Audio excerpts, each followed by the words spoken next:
विचारों से जो फुले अंबेडकरवादी बनता है वही आरएसएस से मुकाबला कर सकता है, दूसरा नहीं कर सकता। हम अपना जन आंदोलन फिर से खड़ा कर सकते हैं, इसकी ये टेस्ट ट्यूब बेबी का परीक्षण था। बेबी बराबर है, बच्चा भी बराबर है। और अब ये हिंदू राष्ट्र की बात कर रहे हैं, जिस हिंदू राष्ट्र में से 18 पगड़ जाति का हिंदू माइनस है। जो तौर है इस दुनिया के उस तौर से बोलो, जो तौर है इस दुनिया के उस तौर से बोलो, बहरों की बस्ती है जरा जोर से बोलो। जिस्म मिट जाने से इंसान नहीं मर जाते, जिस्म मिट जाने से इंसान नहीं मर जाते, धड़कनें रुक जाने से अरमान नहीं मर जाते, सांसें रुक जाने से ऐलान नहीं मर जाते, और होठों के जम जाने से फरमान नहीं मर जाते। बोल ये थोड़ा वक्त बहुत है जिस्मो जुबां की मौत से पहले, बोल ये थोड़ा वक्त बहुत है जिस्मो जुबां की मौत से पहले, बोल की सच जिंदा है अब तक, जो कुछ कहना है अब तो कह ले, जो कुछ कहना है अब तो कह ले। वर्तमान की स्थिति में जब भी बिकता है बाजार में मजदूर का गोश्त, चाहे मॉब लिंचिंग में हो, चाहे ऊना में हो, चाहे कहीं भी हो, जब भी बिकता है बाजार में मजदूर का गोश्त, सियासत की राहों पे गरीबों का लहू बहता है। ये हंसी खेत बिक जाते हैं सिर्फ गोदामों में, और किसानों के आंगन में केवल भूख का पौधा उगता है। इस मंच पर विराजमान सभी मान्यवर और सभा में उपस्थित सभी योद्धागण, एक युद्ध में आप आए, यही उद्देश्य था हम सब लोगों का। जो 100 लोगों की टीम यहां पर बनी, जो अध्यक्षीय मंडल बना, अशोक सरस्वती जी को अगुवाई करने के लिए हमने आगे ढकेला, क्योंकि अगुवाई के लिए भी भीम वाला ही चाहिए, ये भी सत्यता है। मुसलमान ने अगुवाई किया तो नहीं चलेगा, सिख ने अगुवाई किया तो भी अभी नहीं चलेगा, क्रिश्चियनों के तो हालात बुरे हैं अभी, ओबीसी का पता ही नहीं है अभी कब कहां बैठेगा, इसलिए अगुवाई के लिए भीम वाला ही चलेगा, ये बात भी सत्य है। अब भीम से अत्र मेरा मतलब, भीम से मेरा मतलब गणवीर मेश्राम ये नहीं है, जावेद पाशा भी है ना। माँ बाप के पेट में तो किसी के भी पैदा हो सकते हो। विचारों से जो फुले अंबेडकरवादी बनता है वही आरएसएस से मुकाबला कर सकता है, दूसरा नहीं कर सकता। क्या चैलेंजेस है हमारे सामने? आदरणीय रणजीत साहब ने, कॉमरेड पाशा साहब ने, और उद्घाटन सत्र में जिन जिन लोगों ने आपको मार्गदर्शन किया, लाइन हमारी वही है कि हमारे मुकाबले में कौन है, और हमने 200 रुपये लाकर आपको सेनापति क्यों बनाया, वजीर क्यों बनाया, आपका पायदौड़ घोड़दौड़ सब क्यों बनाया? इसीलिए बनाया कि आरएसएस के पास में फाइनेंसरों की लॉबी बैठी है। विश्व हिंदू परिषद कहती है कि हमारे 21 करोड़ सदस्य है, आरएसएस कहता है कि 10 करोड़ है, बजरंग दल कहता है कि हमारे तो 36 करोड़ है, हम कहते हैं कि फिर भी हमारे पास में भीमा कोरेगांव है। उनके मुकाबले में हम अपना जन आंदोलन फिर से खड़ा कर सकते हैं, इसकी ये टेस्ट ट्यूब बेबी का परीक्षण था। बेबी बराबर है, बच्चा भी बराबर है। हम सफल हुए हैं, किसी भी राजनेता को मंच पर न लाते हुए, किसी भी नेता के पास जाकर पैसे न मांगते हुए, इस परिषद का खर्चा उठाकर अगले परिषद के लिए पैसे भी हमने बचा लिए हैं। इतनी ताकत जन आंदोलनों से छीनने की प्रक्रिया जो भाजपा और आरएसएस ने अपनाई है, हम उस प्रक्रिया की काट निकालने में आज नागपुर में कामयाब हुए हैं। बाबा साहब आंबेडकर जी जब संविधान लिखने बैठे थे तो आरएसएस पूरी तरह विरोध में था। 1927 के बाद 31, 35, 48 तक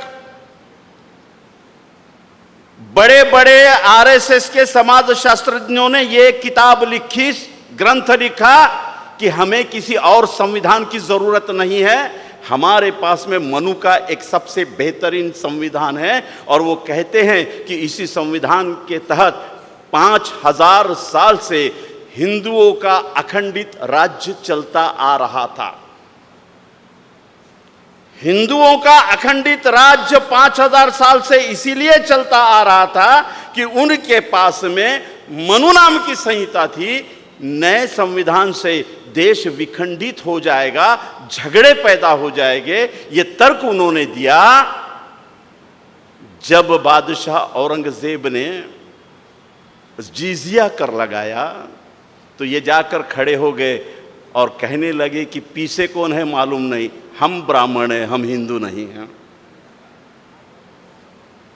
7वीं सदी के बाद 8वीं सदी में जब खलीफा मंसूर का इस्लामिक राज्य पहली बार बगदाद में बना तो यही ब्राह्मण 8वीं सदी में बगदाद में जाकर कहते हैं उनसे, उन अरबों से कि हम हिंदू नहीं हैं, हम ब्रह्मा के मुंह से टपकी पाक और बिल्कुल ही पवित्र जात ब्राह्मण है। अल-बरूनी का भारत पढ़ लीजिएगा। और विल ड्यूरेंट जो आर्यन संस्कृति का चहेता है, आर्यन रूल इन इंडिया उसकी किताब है, उसमें वो लिखता है स्पष्ट रूप से कि इस देश के ब्राह्मण नस्ल वालों ने ब्रिटिशों को ये बताने में कामयाबी हासिल की कि ब्रिटिश और उनका वंश एक है, वे हिंदू नहीं है। और जिस संस्कृत से पढ़ने के लिए शूद्र अति शूद्रों को मनाही कर दी थी, उसी संस्कृत में 700 साल 800 साल राज करने वाले मुस्लिम बादशाहों के लिए संस्कृत का श्लोक लिखा कि जगदीश्वरो देवेश्वरो, ऐ बादशाह, ऐ सुल्तान, तुम हमारे लिए देव भी हो और जगदीश्वरो भी हो, क्योंकि हम हिंदू नहीं हैं। और अब ये हिंदू राष्ट्र की बात कर रहे हैं जिस हिंदू राष्ट्र में से 18 पगड़ जाति का हिंदू माइनस है। ये बात हिंदू समाज के जितने जल्दी दिमाग में आ जाए उतना प्रजातंत्र और हमारे संविधान की रक्षा को ताकत मिलेगी। साथियों, जब बाबा साहब संविधान लिख रहे थे तब गोलवरकर ने कहा कि हमें नहीं चाहिए ये संविधान। क्यों नहीं चाहिए? बाबा साहब ने जवाब दिया। गोलवरकर ने कहा था कि ब्रिटिश इंडिया कॉन्स्टिट्यूशन है हमारे पास में, जिसमें लॉ एंड जुडिशियरी है, जिसमें एजुकेशनल सिस्टम है, जिसमें पुलिस फोर्स है, जिसमें नगर पालिका है, पंचायत समिति है, एजुकेशनल सिस्टम है, जिला परिषद है, सब कुछ है हमारे पास। स्वास्थ्य का डिपार्टमेंट है, 116 डिपार्टमेंट है हमारे पास। तो नया संविधान क्यों चाहिए?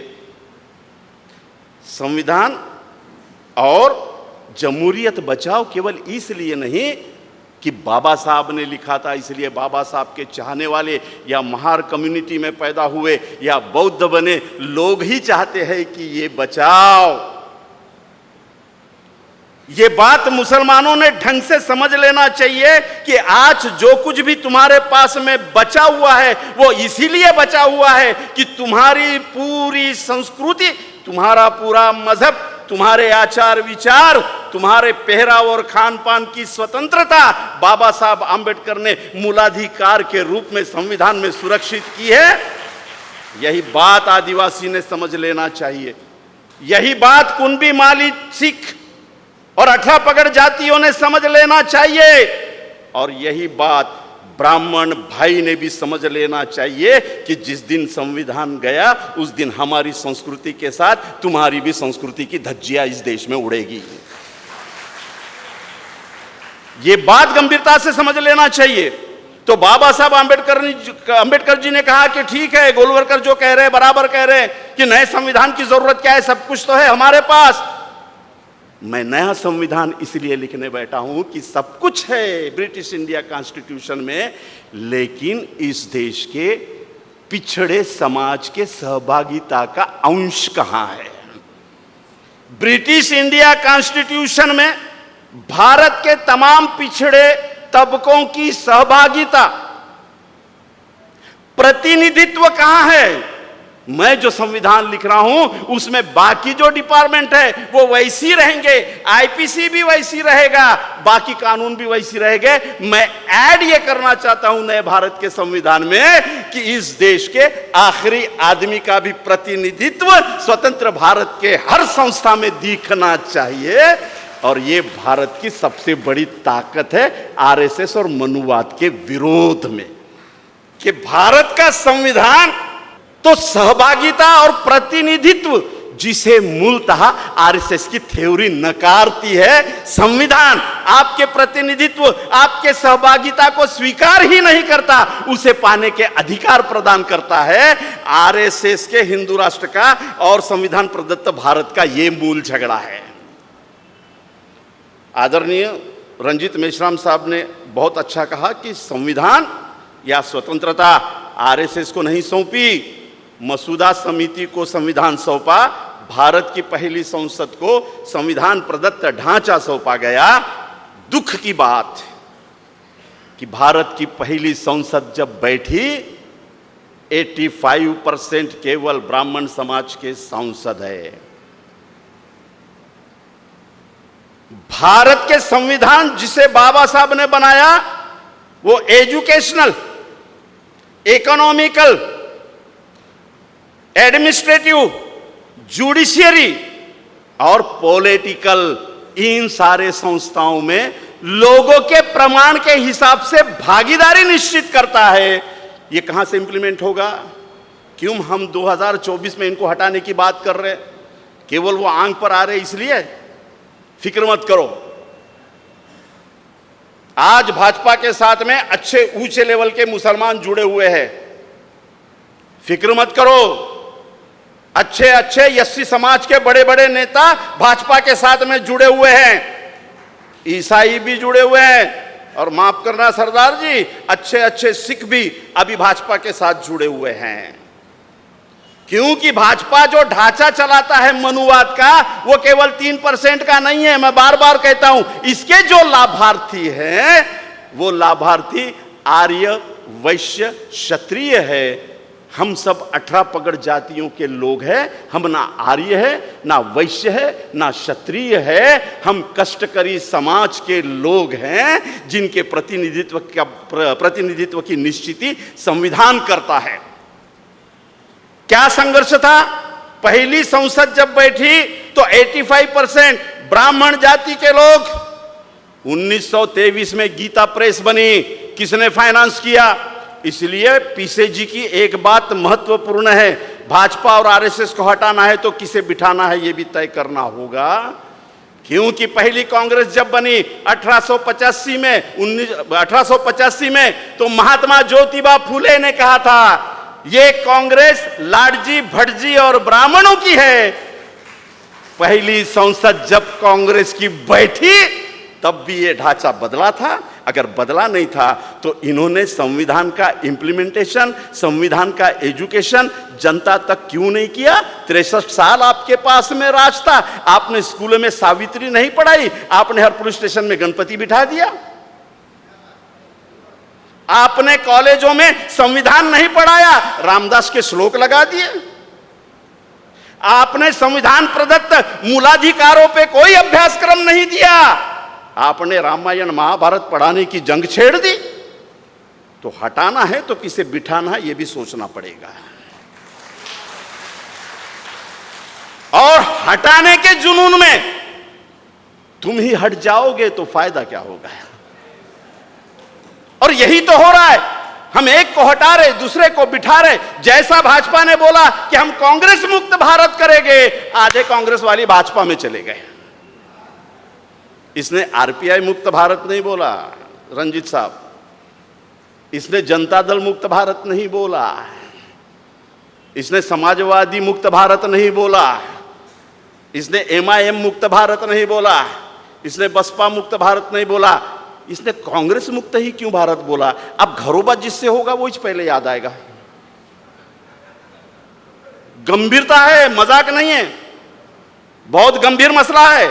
48% खासदार अभी भाजपा में जो है वो पुराने धर्मनिरपेक्ष कांग्रेस से निकल कर गए हैं। इनसे मुकाबला तुम और हम कर सकते हैं? आदरणीय दत्ता जी मेघे, उनको चुनको देंगे या नहीं देंगे आप? क्यों नहीं देंगे? देंगे, दिया ना। कांग्रेस में थे तब भी दिया, भाजपा में गए तब भी दिया, दे लेना। एक खासदार को चुनकर देना यानी संसद में शक्ति बढ़ाना है। फिर क्या किया उन्होंने? 2014 से 2023 तक एक प्रोजेक्ट चलाया। कौन सा? संविधान ने शिक्षा को केंद्र माना, शिक्षा के पूरे क्षेत्र को कांग्रेस ने प्राइवेटाइजेशन के लिए शुरुआत की। 2014 से 2023 तक भाजपा ने बड़े सधे ढंग से शिक्षा के क्षेत्र को प्राइवेट में शिफ्ट कर दिया। आज 95% शिक्षा का क्षेत्र ये प्राइवेटाइजेशन में शिफ्ट हो गया है।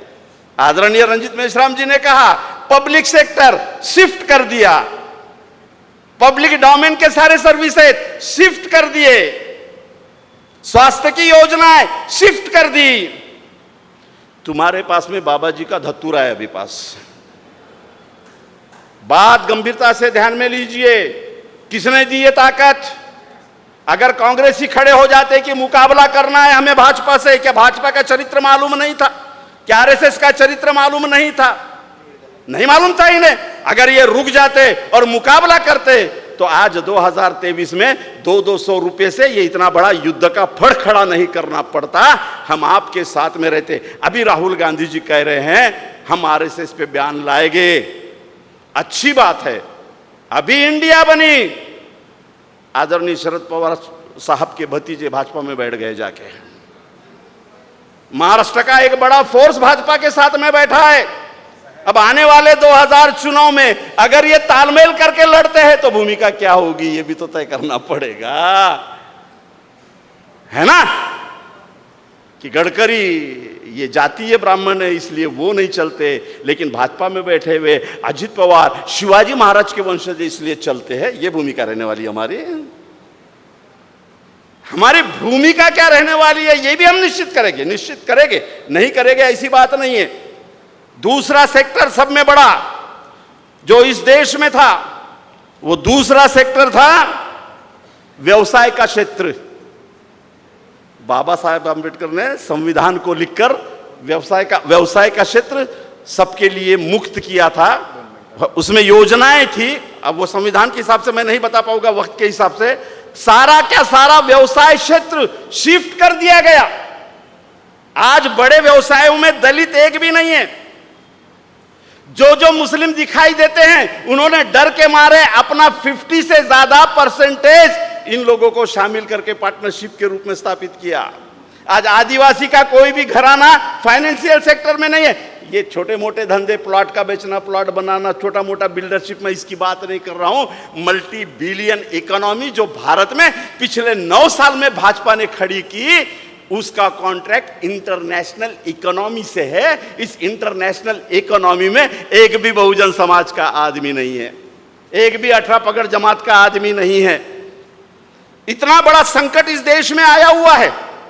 अगर हम 2024 में इन्हें नहीं निकालते हैं तो आप देखिएगा बाबा साहब आंबेडकर जी ने जिस भारत का सपना देखा था, संविधान वही रहेगा। ये संविधान नहीं बदलेंगे। मैं बार बार हर सभाओं में कह रहा हूं, संविधान बदलने के लिए 1/3 स्टेट का लेजिस्लेटिव असेंबली का ठहराव चाहिए। बहुत सारी प्रोसेस है जो ये नहीं कर पाएगी, बिल्कुल नहीं कर पाएगी। लेकिन अगर शक्ति इनके पास में रही तो संविधान न बदलते हुए भी पिछले 9 सालों में लॉ एंड जुडिशरी को नपुंसक कर डाला। पुलिस फोर्स को जातीय और धार्मिक मानसिकता से ग्रस्त कर डाला। यूपी देख लीजिए, मणिपुर देख लीजिए, हरियाणा देख लीजिए, महाराष्ट्र भी देख लीजिए। पुलिस फोर्स को सत्ता के बल पर धार्मिक और जातीय मानसिकता से ग्रस्त कर डाला। अगर हम इनको 2024 में उठा नहीं पाएंगे या हटा नहीं पाएंगे तो ये लोग चलना फिरना मुश्किल कर देंगे, न्याय की धज्जियां उड़ा देंगे, एजुकेशनल सिस्टम खत्म कर देंगे, प्राइवेटाइजेशन को इतना बढ़ावा देंगे। अभी एक सेंट्रल गवर्नमेंट के पास में विधेयक तैयार हो गया है जिसे शायद विशेष सत्र में वो डालेंगे। उसमें स्वास्थ्य का सेंट्रल गवर्नमेंट की सारी स्कीम प्राइवेट में देने का प्रोविजन है। आप ढंग से कम नेट तो भी तपास लिया कीजिए कि लोकसभा में प्रस्तावित क्या क्या आ रहा है। दूसरा, पैरेलल पुलिसिंग का सिस्टम डेवलप कर रहे हैं रंजीत साहब। पैरेलल पुलिसिंग क्या होता है? पैरेलल पुलिसिंग जरा पढ़िएगा, कितना बड़ा खतरा है। जुडिशियरी, पुलिस, ये हर मजलूम के लिए इंसाफ पाने का सुलभ रास्ता संविधान में बाबा साहब ने डाल कर रखा है। अगर जुडिशियरी और पुलिसिंग ये प्राइवेटाइजेशन के सेक्टर में जाएगी या धर्म और नस्लीय मानसिकता से अगर देखना शुरू करेगी तो क्या होगा 2024 में? मेरे साथियों, मुसलमान हो, सिख भाई हो, आदिवासी हो, दलित हो, ओबीसी हो या और कोई भी हो, अगर नागरिक करके धर्म से भी ऊंची आइडेंटिटी, हिंदू होणं गर्वाचं नाही, मुसलमान होणं बिलकुलच गर्वाचं नाही, सीख होणं सुद्धा गर्वाचं नाही, कुणबी माली तेली होणं बिल्कुल गर्वाचं नाही। अरे गर्व की बात है भारतीय होना है, क्योंकि सारे अधिकार संविधान के केवल इसीलिए मिले हैं कि तुम भारतीय हो। इस भारतीय आइडेंटिटी को ढंग से खत्म करने का प्रोजेक्ट 1923 से जो चलाया, 1823 से जो चलाया, 1923 में गीता प्रेस बनाई। क्या है तुम्हारे पास? 1923 में 4 प्रेस बनाए, 1948 में पांचजन्य ने इन्होंने बनाया, उसी समय में ऑर्गेनाइजर लाया, पूरे वैश्य समाज के लोगों को पकड़कर प्रेस मीडिया अपने हाथ में लिया। आज चैनल उनके पास में है, चैनल 90% लोगों की मानसिकता बनाता है। इसका मुकाबला सिर्फ 2 ही लोगों ने किया है इतिहास में, एक महात्मा ज्योतिबा फुले ने और दूसरा बाबा साहब आंबेडकर जी ने। बाबा साहब आंबेडकर जी ने केवल संविधान नहीं बनाया, पैरेलल शक्तियों को खड़े करने के लिए प्रेस का रास्ता बनाया। आज हमारे पास में ढंग की प्रेस नहीं है, ढंग का चैनल नहीं है, ढंग का एसेट्स नहीं है। ये सारा बनाना पड़ेगा और ये तभी बना सकते हैं जब हम सब सत्ता में जाएं। सत्ता में गए बगैर हम ये सब पा नहीं सकते, और सत्ता में जाने के लिए जो हमसे ये सब छीनते हैं उन्हें हटाना होगा। 2024 का हमारा यही प्रोजेक्ट है कि भाजपा और आरएसएस के लोगों को, उनसे जुड़े हुए लोगों को सत्ता से खारिज करना। लेकिन दूसरी बैठक में हम ये भी तय करेंगे कि लाना किसे है। धन्यवाद। जय भीम, जय भारत, अस्सलाम वालेकुम।